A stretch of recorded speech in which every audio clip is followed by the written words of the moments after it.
وہ جو نہ تھے تو کچھ نہ تھا، وہ جو نہ تھے تو کچھ نہ تھا، وہ جو نہ ہوں تو کچھ نہ ہوں، جان ہے جہان کی، جان ہے جہان کی، جان ہے تو جہان ہے، جان ہے جہان کی، جان ہے تو جہان ہے۔ محمد کی غلامی دین حق کی شرط اول ہے، اسی میں ہو گر خامی تو سب کچھ نامکمل ہے۔ محمد کی غلامی سند ہے آزاد ہونے کی، خدا کے دامن توحید میں آباد ہونے کی۔ میری زندگی کا مقصد تیرے دین کی سرفرازی، میری زندگی کا مقصد تیرے دین کی سرفرازی، میں اسی لیے مسلمان، میں اسی لیے نمازی، میں اسی لیے مسلمان، میں اسی لیے نمازی۔ محترم و معزز سامعین، حضور نبی اکرم علیہ السلام پر درود و سلام پڑھنے کے بے شمار فضائل و برکات ہیں۔ اللہ کے نبی علیہ السلام کا فرمان مفہوم ہے کہ جو مجھ پر ایک بار درود پڑھتا ہے، اللہ تعالیٰ اس پر 10 رحمتوں کا نزول فرماتا ہے۔ اس کے علاوہ بے شمار فضائل و برکات ہیں۔ آج کا موضوع جو ہے وہ حقوق العباد ہے۔ آج مختصر سے اس وقت میں حقوق العباد کے حوالے سے ہم سماعت کریں گے۔ یاد رکھیے کہ حقوق اللہ میں اللہ تبارک و تعالیٰ کے حقوق ہیں، وہ چند ایک حقوق ہیں، جیسے نماز ہے، روزہ ہے، زکوٰۃ ہے، حج ہے۔ یہ اللہ تعالیٰ نے اپنے لیے جو حق مقرر فرمائے ہیں کہ نماز اللہ کی رضا اور خوشنودی کے طلب کے لیے، اس کے حصول کے لیے جو ہے وہ ہم نماز پڑھیں، نماز کے لیے کھڑا ہوا جائے۔ جب زکوٰۃ کا وقت آئے تو یہ زکوٰۃ ادا کریں۔ جب آپ استطاعت رکھتے ہیں حج کے لیے تو حج آپ پر فرض ہے۔ اسی طریقے سے یہ حقوق اللہ ہے، اور حقوق اللہ یہ چند ایک حقوق اللہ ہیں۔ اور یاد رکھیں اللہ تبارک و تعالیٰ کی رحمت بہت وسیع ہے، وہ غفور الرحیم ہے، وہ تواب، توبہ کو قبول فرمانے والا ہے، وہ بخشنے والی ذات ہے، وہ 70 ماؤں سے زیادہ اپنے بندے کو پیار کرنے والا ہے۔ وہ بندہ کہ جس کو اس نے تخلیق فرمایا ہے اور پھر فرمایا لَقَدْ خَلَقْنَا الْإِنسَانَ فِي أَحْسَنِ تَقْوِيمٍ، کہ ہم نے انسان کو اچھی صورت بخشی ہے، اچھی صورت میں پیدا کیا ہے۔ کہ جس ذات نے انسان کو پیدا کیا، لیکن اس کے حقوق مختصر سے ہیں، تھوڑے سے حقوق ہیں، حقوق اللہ ہے۔ اگر کوئی بندہ حقوق اللہ پہ عمل پیرا نہیں ہوتا، حقوق اللہ کو نہیں بجا لاتا، تو اللہ کی ذات غفور الرحیم ہے، وہ غفور ہے، وہ رحیم ہے، وہ غفار ہے، وہ بخش دے گا۔ لیکن حقوق العباد کا معاملہ وہ اس کے اپوزٹ ہے۔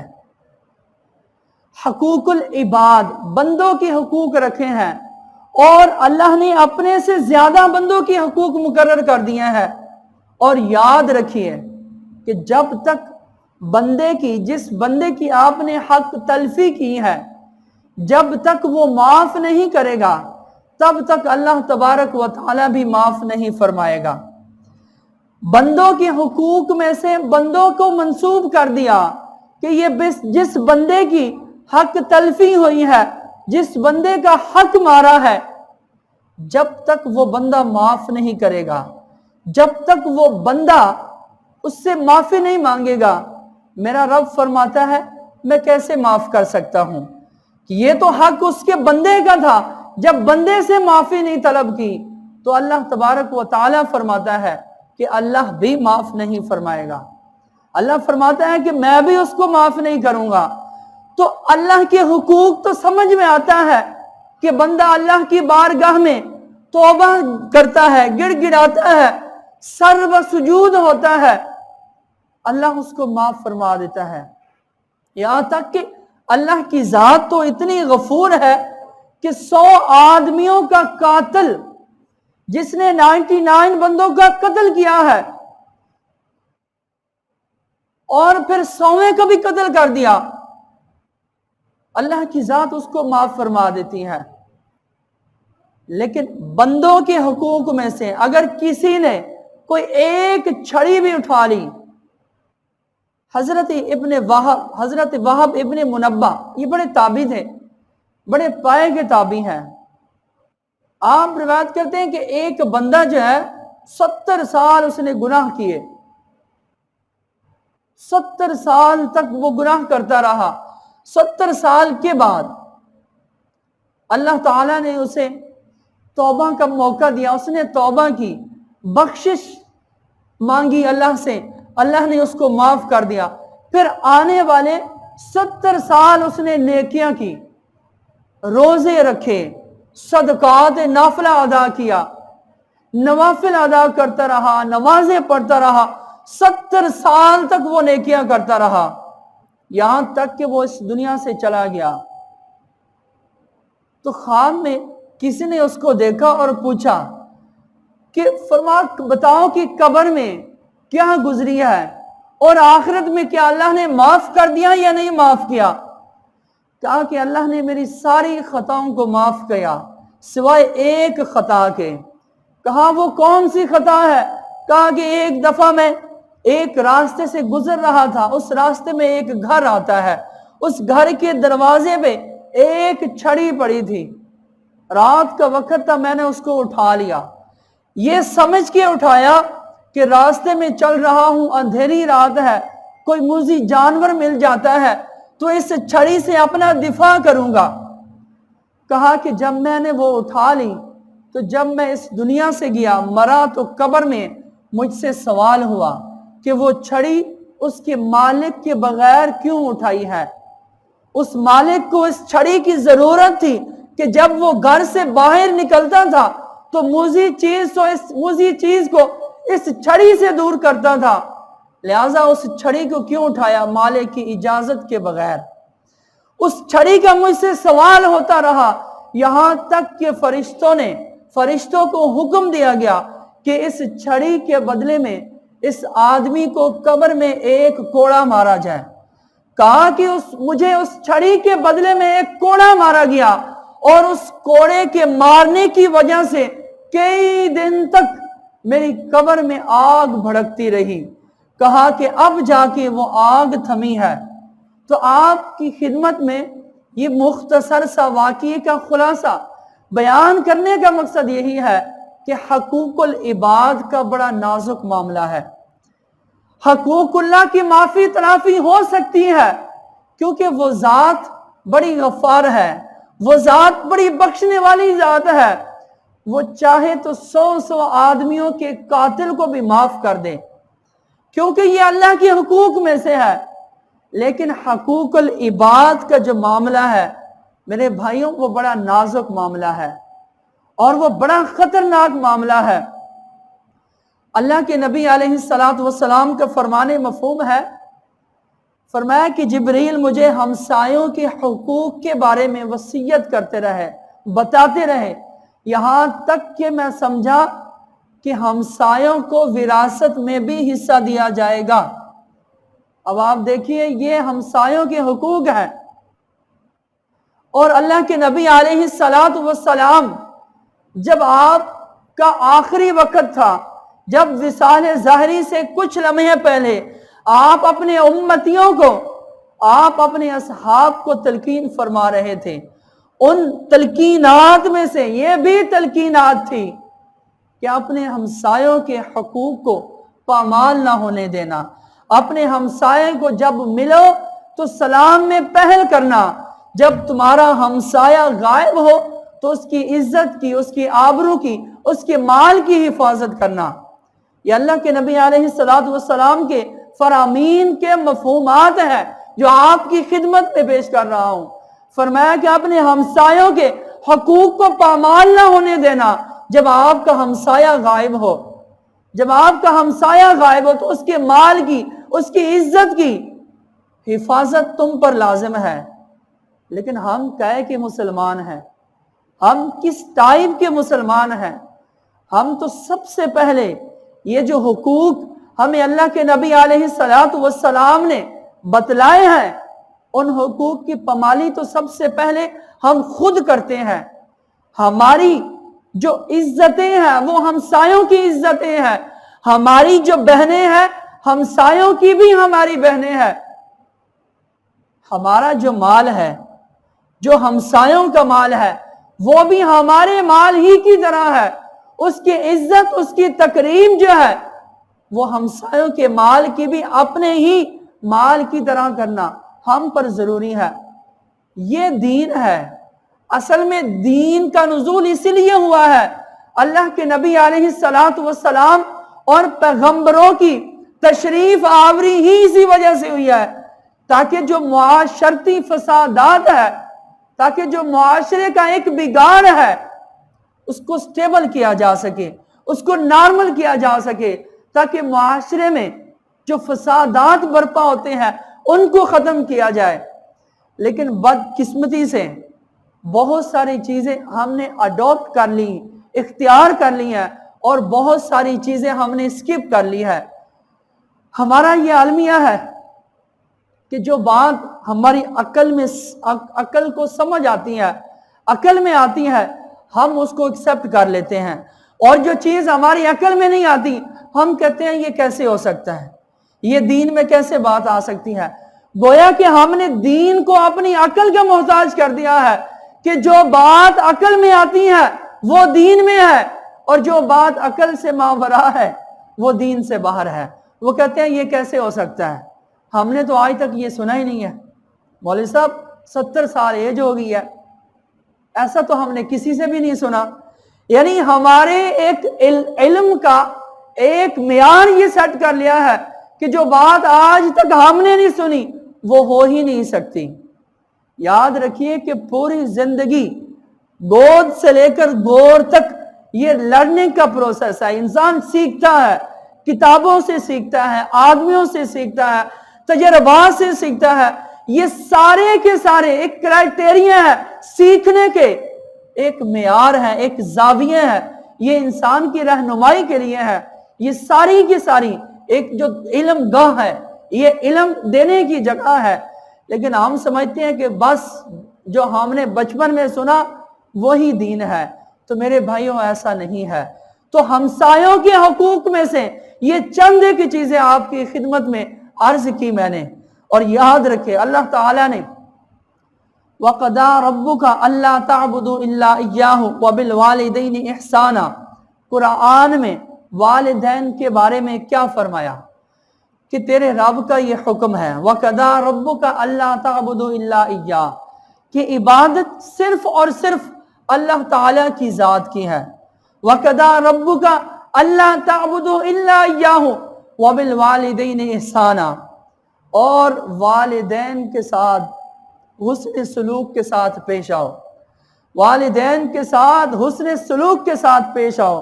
وَبِالْوَالِدَيْنِ إِحْسَانًا، اپنے والدین کے ساتھ حسن سلوک کے ساتھ پیش آؤ۔ وَلَا تَقُلْ لَهُمَا اُفٍّ، اور حسن سلوک کیسا کرنا ہے؟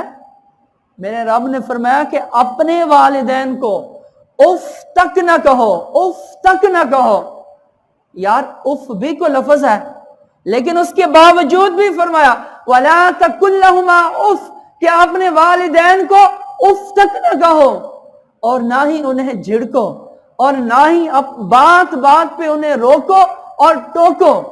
وَلَا تَنْهَرْهُمَا وَقُلْ لَهُمَا قَوْلًا كَرِيمًا، اور ہر وقت انہیں جو ہے حسن سلوک کے ساتھ، حسن اخلاق کے ساتھ جو ہے وہ نرمی کے ساتھ گفتگو کرو۔ ہم میں سے بہت نوجوان ہیں، بہت سارے نوجوان ہیں جن کو ان آداب کا نہیں پتا۔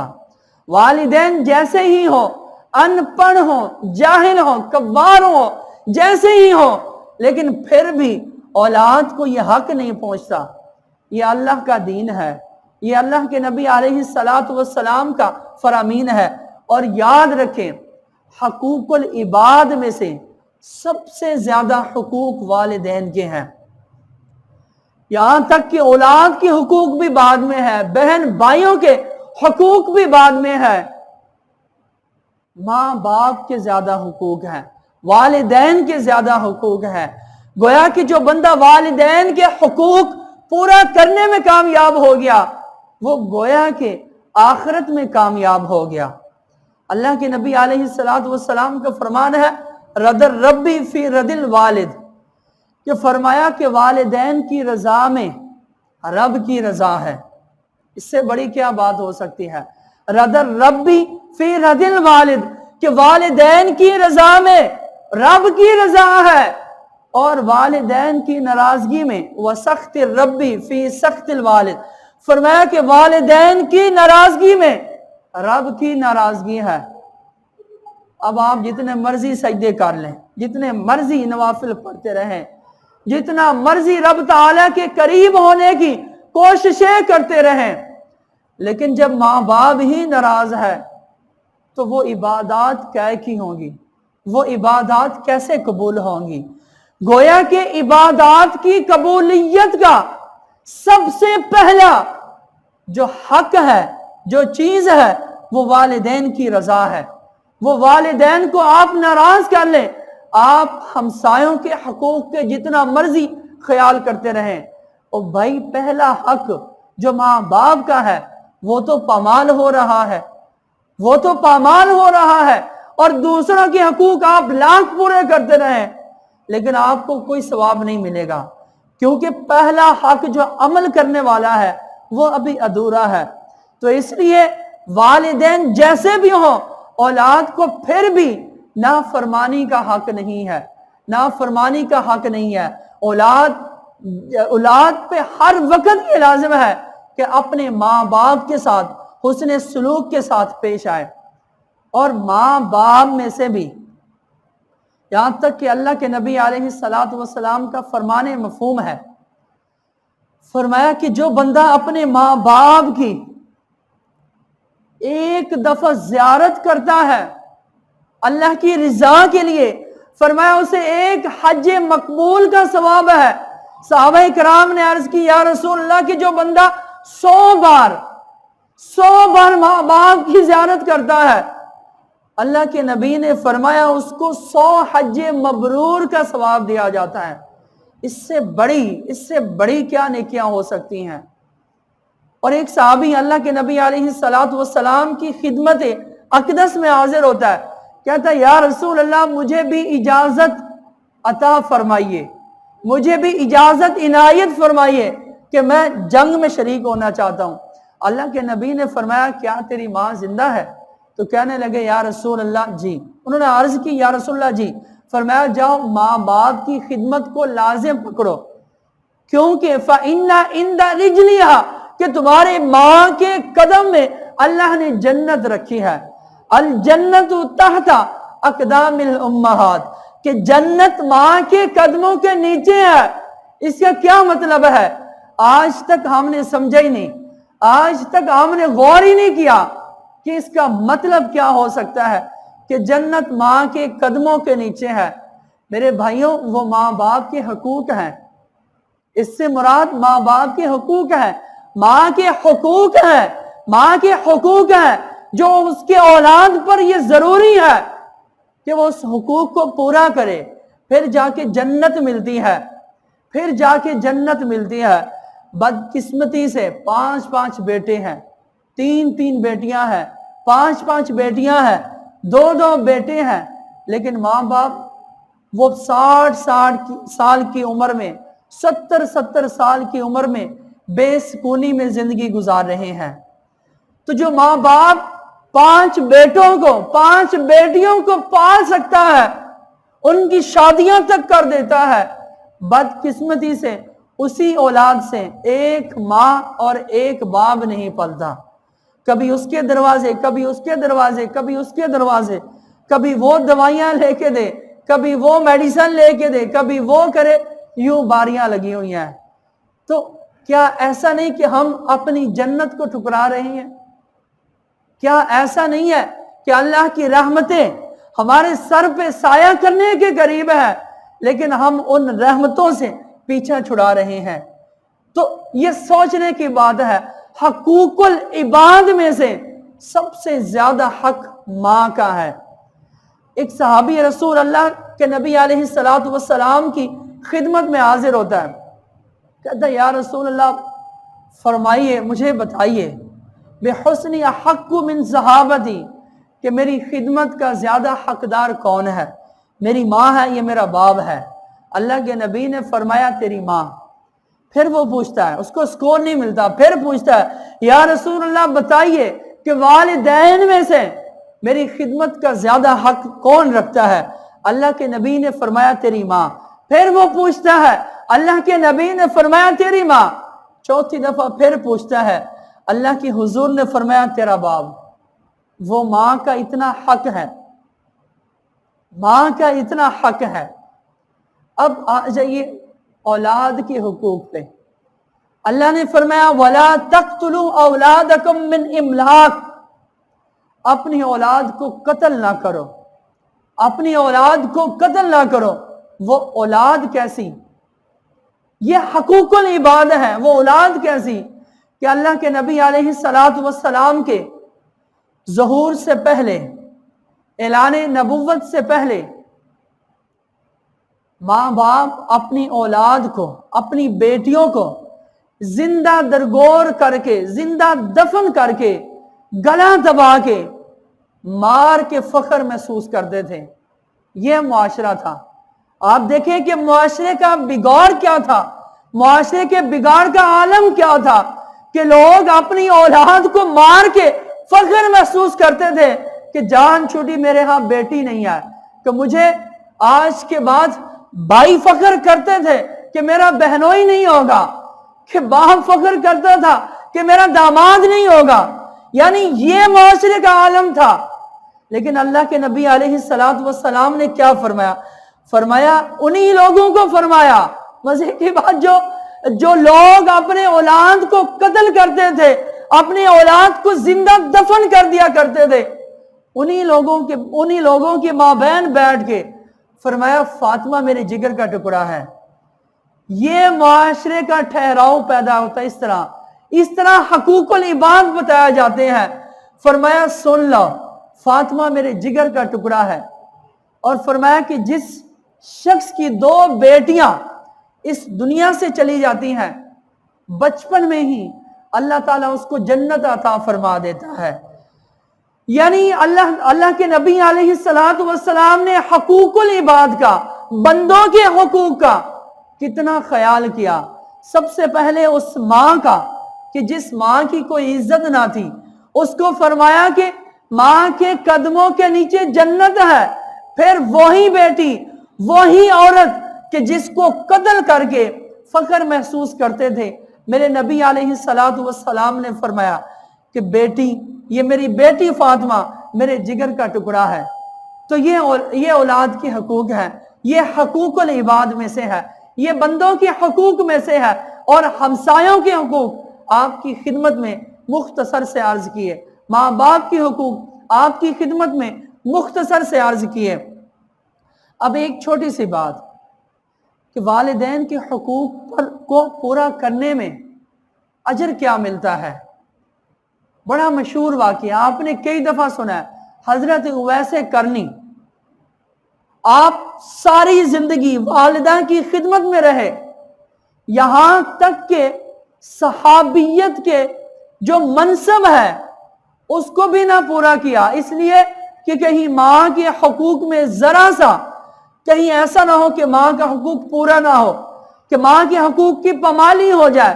یہاں تک کہ کرن سے، نجد سے مدینہ کی طرف نہیں گئے کہ میری بوڑھی ماں ہے، بیمار ہے، تو اس کا میں نے خیال کرنا ہے۔ اللہ کے نبی علیہ السلام کے زمانہ اقدس میں رہ رہے ہیں، لیکن مدینہ میں نہیں گئے اس لیے کہ میری ماں بیمار ہے۔ اور اللہ کے نبی علیہ السلام نے ان کا مرتبہ کیا بتایا، ان کا مرتبہ کیا بتایا؟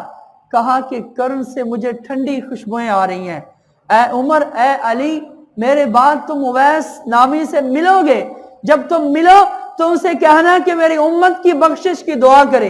اور فرمایا کہ اویس کی شفاعت سے، اویس کی دعا سے بنی کلب کی بکریوں کے بالوں کے برابر میری امت کو بخشا جائے گا۔ یہ ماں کی خدمت کرنے کا اجر ہے۔